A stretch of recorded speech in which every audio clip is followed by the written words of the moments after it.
So today we will continue with the geography topic, that is flora, fauna and the life of the people of the desert. Yesterday we have talked about the Sahara Desert, the hottest desert. Today we will discuss the cold desert, that is the Ladakh. Okay. So the word Ladakh is made up of two words. La means mountain, Le means mountain pass, and Dak means country. Okay so Ladakh दो word से divert हुआ है. ल means mountain and डाक means country. Okay so geographical location कैसी है? Ladakh is the cold desert that lies in the great Himalayas on the eastern side of Jammu and Kashmir, enclosed by the Karakoram range in the north and by the Jankar mountain in the south.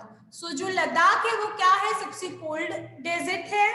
Plus कहाँ पर है? बड़े बड़ी जो हिमालयास है, great Himalayas है, वहां पे देखने के लिए मिलेगा. जो ईस्ट साइड है जम्मू एंड कश्मीर का, उसके पास में है. बाय द काराकोरम रेंज में है in the north and Zanskar mountain in the south. The world second highest mountain peak K2, जो वर्ल्ड का सबसे हाईएस्ट सेकेंड हाईएस्ट माउंटेन है, mountain peak, that is K2 lies in the Karakoram range, so that lies there. The mountain passes such as Karakoram and Zozi Leh make Ladakh accessible. Okay. Now many rivers, बहुत सारी जो rivers है वो लद्दाख से होकर निकलती है. That forms the deep valleys and gorge. जो भी rivers flow होती है लद्दाख के through, what they form the deep valleys and gorge. Indus is one of the most important rivers. So जो Indus है वो सबसे famous, बहुत ज़्यादा important region है. Then Pangong is the huge lake in the Ladakh which extended to China. So जो पैंगोंग जो river है, लेक है, वो सबसे बड़ा लेक है जो कि चाइना तक एक्सटेंडेड है. In 1979 Ladakh was divided into two districts, that is Kargil and Leh. So 1979 में जो लद्दाख था उसको दो डिस्ट्रिक्ट्स में डिवाइड किया गया, that is Kargil and Leh. Then several glaciers are also found in the lake. For example, Gangari glacier, and which is in the town of Kargil district. Kargil district में है. Then is one of the coldest inhabited place on the earth. फिर उसके बाद सबसे ज़्यादा ठंडा है, cold ज़्यादा ठंडी रहती है. Then it is also known as the gateway of Ladakh. इसको और किस नाम से जाना जाता है? जो कारगिल डिस्ट्रिक्ट में टाउन है उसको गेटवे ऑफ लद्दाख के नाम से भी जाना जाता है. It is also known as a Khapa Chan, meaning a snow land. Then climate कैसा रहता है? As the altitude is very high, the climate extremely cold and dry. तो किस तरह से रहता है climate? Just because of altitude, जो एल्टीट्यूड है इट्स वेरी हाई, सो उसकी वजह से जो उधर का क्लाइमेट है वो ठंडा रहता है और या फिर ड्राई रहता है ज्यादा. During the summer, the day temperature is just above the 0 degree and the night temperature is -30 degree Celsius. तो सोचो डे टाइम में उसका जो टेम्परेचर वहां का रहता है वो 0 डिग्री रहता है, बट वही टेम्परेचर नाइट टाइम में क्या होता है? -30 डिग्री सेल्सियस में चला जाता है. During the winter, it is a freezing cold and the temperature may be below the -40 degree Celsius most of the time. जब ठंडी का समय रहता है उस टाइम पे क्या होता है? जो टेम्परेचर कैसा रहता है? इट्स फ्रीजिंग कोल्ड, मतलब आपको बर्फ जमा देने वाली जो ठंड रहती है उस तरह की रहती है. और जो टेम्परेचर रहता है वो -40 डिग्री से भी नीचे चला जाता है. ह्यूमिडिटी इज वेरी लेस, बहुत ज्यादा ह्यूमिडिटी भी नहीं होती, बहुत कम ह्यूमिडिटी होती है. ठंडी होने के कारण बहुत ज्यादा ड्राई भी रहता है ये season. There is a little rainfall भी ज्यादा नहीं होती, as low as 10 centimetre everywhere, मतलब 10 सेंटीमीटर से भी कम बारिश होती है पूरे साल भर में. as it lies in the rain shadow area of the Himalayas which blocks the monsoon clouds. Because ये कहाँ पे है, जो रेन शैडोज एरियाज है वहाँ उसके हिमालयस में, इसलिए जो क्लाउड्स रहते हैं, मतलब सॉरी, वो जो हिमालयस ये सारी चीजें रहते हैं, मानसून की वजह से जो क्लाउड्स रहते हैं उनको ब्लॉक कर दिया जाता है. Ladakh experience of freezing winds and burning hot sunlight. So Ladakh में क्या एक्सपीरियंस करने के लिए, एक तो फ्रीजिंग विंड होगी, मतलब ठंडी, बहुत ज्यादा ठंडी हवाएं, एंड बर्निंग हॉट सनलाइट, जो आग जला देने वाला जो सनलाइट की रेस पड़ती है वो बहुत ज्यादा गर्म रहती है. One may suffer from the sunstroke as well as the frost bite at the same time if one sides in the sun with their feet in the shade. Then natural vegetation कैसा होता है यहाँ का? The vegetation is sparse due to the high aridity. There are scanty patches of the grass and shrubs of the grazing animals. तो जो vegetation रहता है वहां का वो ज्यादा मतलब देखने के लिए नहीं मिलेगा, मतलब इतना ज्यादा मतलब ऐसे पैचेस रहते हैं ग्रास के, इतना ज्यादा ग्रीनरी नहीं होता. इसलिए नहीं होता क्योंकि ठंड इतनी ज्यादा पड़ती है तो पेड़ पौधे नहीं होता, और वहां पे जो ऑक्सीजन जो लेवल रहता है इतनी हाइट पे वो भी बहुत ज्यादा कम होते हैं, तो वो सारी चीजें नहीं मिल पाती है. Groves of willows and pollars can be seen in the valleys. In the summer जो फ्रूट ट्रीज है सच एज एप्पल्स हो गए, एप्रिकॉट्स हो गए, या वॉलनट रहते हैं, वही सारी चीजें ग्रोन होती है. Then barley, beans and are also grown in the irrigated places. So जो भी इरिगेटेड प्लेसेस है वहां पे बर्ली, बीन्स, पीस, ये सारी चीजों को ग्रोन किया जाता है. देन वाइल्ड लाइफ कैसी रहती है? जो bird species are seen in the Ladakh, robin, मतलब जो एनिमल लाइफ है वहाँ पे, वाइल्ड लाइफ जो रहती है, रॉबिन देखने के लिए मिलेगा, रेड स्टार्ट मिलेगा, पिजन हो गया, कैरियन क्रो हो गया, चुकर, गोल्डन ईगल हो गया, देन टिबेटन स्नो कॉक हो गया, raven and hoopoe. Some of them are a migratory birds, so they are the migrating birds. They migrate from the warmer part of India and spend the summer in Ladakh. So इनको क्या किया जाता है, जो भी India के जो भी बहुत ज़्यादा समर वाला टाइम जब रहता है उस टाइम पे ये बर्ड्स को शिफ्ट किया जाता है, माइग्रेट किया जाता है, लद्दाख में लाया जाता है ताकि उनका जो समर है वो अच्छे से निकल सके. देन वाइल्ड गोट देखने के लिए मिलेगी, वाइल्ड शिप देखने के लिए मिलेगी, याक हो गया, and the special kinds of dogs, मतलब जो ठंडी इलाके में रह सके. ओके, याक्स के तो जो बाल रहते हैं ना वो यूज करके उस साइड के लोग शॉल्स, ब्लैंकेट, ये सारी चीजें भी बनाते हैं. many of them are rare for milk, meat and hide. So ये सारी चीजें ये लोग करते हैं, तो उसमें से कुछ लोग शिप्स वगैरह, ये गोट का मिल्क, दूध रहता है वो भी यूज करते हैं या फिर मीट पर्पस के लिए.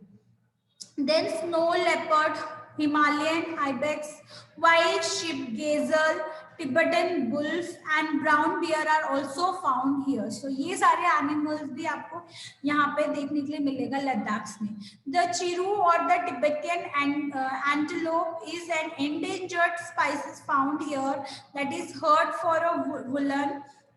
for a woolen known as a shatosh, which is light in weight and extremely warm. So जो टिबेटियन एंटीलोप है और चिरू, वो लोग किसलिए सबसे ज्यादा ये एनिमल्स को क्या किया जाता है, हंटिंग किया जाता है वहां पे. किस चीज के लिए? वुलन के थ्रू, वुलन पर्पस के लिए, क्यों, जिसको शाहतोश कहते हैं, जो कि बहुत ज्यादा जिसका वेट बहुत लाइट रहता है, जब बनता है पहनने के बाद उसका वेट बहुत लाइट रहता है, प्लस बहुत ज्यादा गर्म होता है वो, तो वहां के लोग यूज करते हैं. देखो एकदम लूज टाइप का कुछ रहता है, एक कुर्ते के जैसा उस पैटर्न में रहता है. The Tibetan wild ass called the king, yes, another spice is seen here. Then occupation क्या है वहाँ के लोगों का?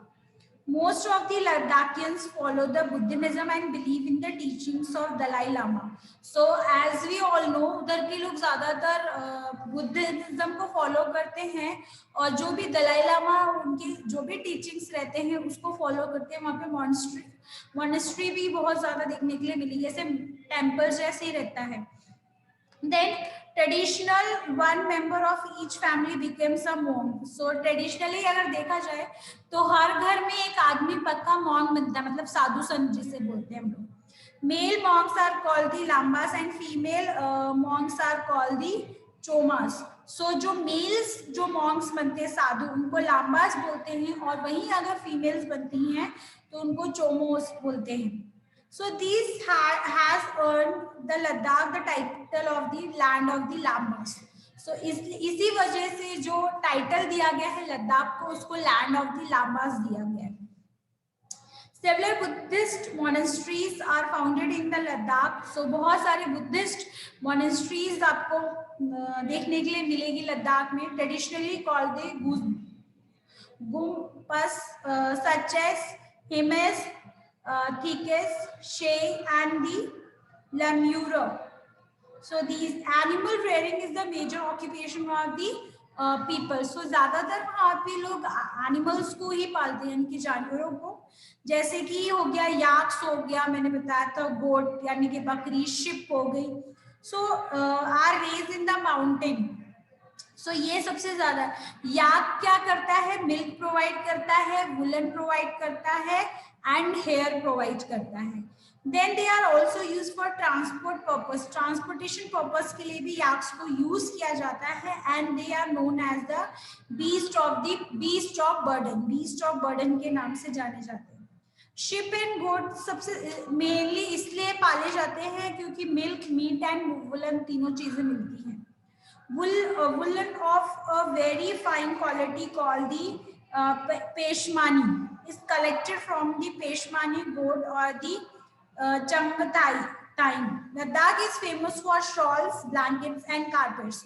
So Ladakh सबसे ज़्यादा famous किसके लिए है? Shawls के लिए, blankets के लिए and carpets के लिए। Then agriculture is another major occupation. वहाँ के लोग agriculture भी करते हैं, जो कि practice कहाँ पे करते हैं? Valleys में and on the lower slopes. जो lower slopes रहेंगे वहाँ पे। Summer में क्या करते हैं? People ज़्यादातर क्या cultivate करते हैं वहाँ पे? Barley, peas, beans, turnips, apples, apricots, walnuts and grapes. ये सबसे ज़्यादा वहाँ पे grown किया जाता है। देन विंटर में जब एक्सट्रीमली कोल्ड वेदर होता है तो does not permit the agriculture, पर जब विंटर में ज्यादा ठंड पड़ती है तो एग्रीकल्चर करना पॉसिबल नहीं होता है वहां पे। Okay, so therefore people keep themselves engaged in the handicraft such as weaving and carpet making. इसलिए ज्यादातर लोग अपने आप को वहाँ पर हैंडीक्राफ्ट वर्क में इंगेज करके रखते हैं, यानी कि शॉल बनाना या फिर स्वेटर्स बनाना, जैसे जैकेट्स हो गए या फिर शॉल्स हो गए, कारपेट्स हो गए, इस तरह के काम में बिजी रहते हैं।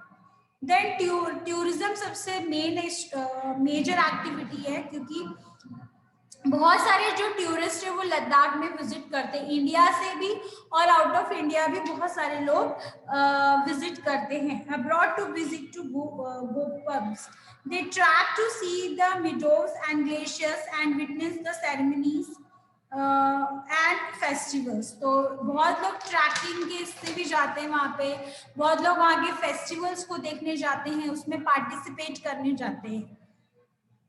Then it is very difficult to develop a good transport system here. So बहुत ज़्यादा मुश्किल है लद्दाख जैसे एरिया में एक अच्छा ट्रांसपोर्ट सिस्टम प्रोवाइड करना, बिकॉज क्योंकि बहुत ज़्यादा पहाड़ है वहाँ पे, माउंटेन्स बहुत ज़्यादा है और ठंड भी बहुत ज़्यादा रहती है। Leh, the capital of Ladakh, is connected by both the road and air. So जो लेह है, जो कैपिटल सिटी है, कैपिटल है लद्दाख का, वो दोनों चीजों से उसको कनेक्ट करके रखा है, चाहे वो रेलवे हो चाहे वो फ्लाइट्स हो यानी कि एयरलाइंस वगैरह से। The national highway first connected Leh to Kashmir Valley through the Zozi Leh Pass. The Manali Leh highway crossed the four faces, Rotanga Leh, बारलचले लॉन्गे लॉन्गे वाला ले and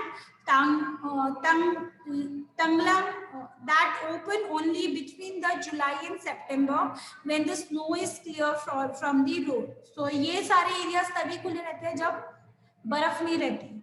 The Manali Leh road is one of the highest motorable road in the world. So जो मनाली और लेह का जो road है वो सबसे highest motorable road है पूरी दुनिया में. Both Leh and Kargil have the air service. जो लेह और कारगिल में दोनों जगह एयर सर्विस प्रोवाइडेड है. Ladakh is common language spoken here. So Ladakhi की लैंग्वेज है लद्दाखी, जो वहाँ के लोग बोलते हैं. Then western Ladakh the people also speak Balti language which is the Tibetan dialect, जो Tibetan dialect से मिली है.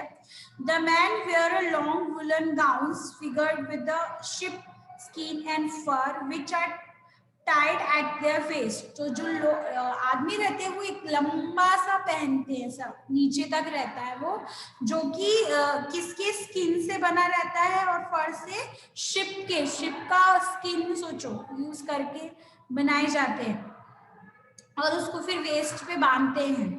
Women wear the colourful cloth and a special head gear called the park. A park is made of the red cloth or a goat skin. So जो again बकरी की skin को use करके बना रहे हैं. And stood with the precious Turkish stones. So बहुत सारे स्टोन से उसको डेकोरेटिव भी किया जाता है. They wear the ornaments made up of precious stones. जो बहुत ज्यादा precious stones रहते हैं उसकी बनी हुई ज्वेलरीज वो पहनते हैं, ornaments. जो हाउस रहते हैं वो बिल्ड होते हैं small clusters along the streams where a farming is possible. They are made up of sun-dried bricks and have a flat roofs. Ladakh does not have any large industry, even though a few minerals such as sulfur and bauxite are found here. The life of the people is here undergoing a changes due to the rapid modernization. So बहुत ज़्यादा changes हो रहे हैं वहाँ के लोगों की life में भी. क्यों हो रहे हैं? क्योंकि मॉडर्नाइजेशन हो रहा है, धीरे धीरे हर जगह सोसाइटी में चेंजेस हो रहे हैं. However, they live in a balance and harmony with the nature. They use scarce resources such as water and fuel wisely and with the reverses. Respect for something, मतलब जो भी उनके पास रिसोर्सेज है वो उनको कम से कम यूज करने की यूज करते, बहुत कम यूज करते हैं.